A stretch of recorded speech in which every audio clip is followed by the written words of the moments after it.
Hello மக்களே, welcome to tele tax. எல்லாருக்கும் happy evening. So happy ஈவினிங்க்கு ஏற்ற மாதிரி ஒரு ஹாப்பியான அப்டேட் நம்மளுடைய சுவாமி அவர்களிடமிருந்து வந்திருக்கு. நிஜமாவே அன்எக்ஸ்பெக்டட் தான். செம்மையாக வந்து ஈவினிங் ஸ்நாக்ஸ் எல்லாம் சாப்பிட்ற வீடியோவை நம்ம சுவாமி வந்து கொஞ்ச நேரத்துக்கு முன்னாடி ஷேர் பண்ணியிருந்தாங்க இன்ஸ்டாவில். எவ்வளோப்பா எனக்குமே வந்து அதை பார்த்ததும் கொஞ்சம் நாக்கெல்லாம் ஊறிச்சு. நம்மளுக்குமே ஏதாவது ஸ்நாக்ஸ் சாப்பிடணும் போல இருக்கே அப்படின்னு சொல்லி இதெல்லாம் புதுசாக இருந்துச்சு. ஒரு சாப்பிட்றதெல்லாம் எப்பவுமே வந்து வீடியோ எடுத்து போட மாட்டாங்க. பட் எனிவேஸ் பேக்ரவுண்டில் வந்து நிறைய பேர் இருக்காங்க. இது வந்து நம்ம தமிழ்நாடா சென்னையான்லாம் தெரியல. பட் ஒரு ஆக்டர் வந்து கூட இருக்காங்க. ஆக்டர் யஷ்வந்த். அவர் போயிட்டு அவர் ப்ரொஃபைல்லாம் வந்து செக் பண்ணி பார்க்கும்போது அவர் ஏதோ கடி குட்டா அப்படின்ற ஒரு மூவில ஆக்ட் பண்ணிட்டு இருக்காங்கன்னு மட்டும் தெரியுது. பட் அவர் தமிழ் ஆக்டர் கிடையாது, வேற ஏதோ ஒரு லாங்குவேஜ் ஆக்டர். அந்த லாங்குவேஜ் எல்லாம் பார்க்கும்போது மலையாளமா தெலுங்குன்னு எனக்கு ஒழுங்கா புரியல. பட் எனிவேஸ் ஒரு ஆக்டர் கூட அவங்க வந்து இருக்காங்க.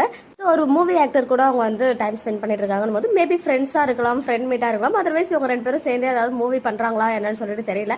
அதை பத்தினா டீடைல்டு அனாலிசிஸ்லாம் இதுக்குள்ள நமக்கு கிடைக்காது. ஸோ அதெல்லாம் கிடைச்சா ஷேர் பண்றேன். ஸோ நிறைய பேர் வந்து நேத்து மிஸ் பண்ண ஒரு விஷயம், சுவாமி அவர்களுடைய நியூ லுக்கை இந்த அவார்ட் ஃபங்க்ஷன்ல பார்க்கலாம்னு நினைச்சோமே, பட் மிஸ் பண்ணிட்டோமே அப்படின்னு சொல்லி இப்போ அந்த நியூ லுக் நமக்கு கிடைச்சாச்சு. கேப் எல்லாம் போட்டுக்கிட்டு லைட்டாக தான் கொஞ்சோண்டு தான் அந்த பியர்ட் வந்து வளர்ந்துருக்கு. ஏதோ காப் மாதிரி தான் எனக்கு வந்து இப்பயுமே அவரை பார்த்தா ஃபீல் ஆகுது. இந்த லுக்லயும் நல்லா தான் இருக்காரு, ஸ்மார்ட்டா தான் இருக்காரு. பட் நம்ம விஜய் அளவுக்கு இல்லை அப்படின்றது தான் உண்மையான விஷயம். பார்க்கலாம். இன்னும் வந்து ஷூட்டிங்க்கு 1 வீக் மேலே இருக்கு இல்லையா? ஸோ அதுக்குள்ள இன்னும் கொஞ்சம் பியர்ட்லாம் வளர்ந்து நம்ம குட்டி விஜய் மாதிரி வந்துடுவாருன்னு நான் நினைக்கிறேன். ஸோ உங்களுக்காக அந்த அழகான கியூட் வீடியோவை வந்து ஷேர் பண்ணியிருக்கேன். இன்ஸ்டாவில் இல்லாதவங்க பார்த்து என்ஜாய் பண்ணிக்கோங்க. ஓகே மக்களே, நெக்ஸ்ட் வீடியோவில் மீட் பண்ணுறேன். எக்ஸ்க்ளூசிவ் அப்டேட்ஸ்க்கு மறக்காம நம்ம யூடியூப் சேனலை சப்ஸ்கிரைப் பண்ணிக்கோங்க.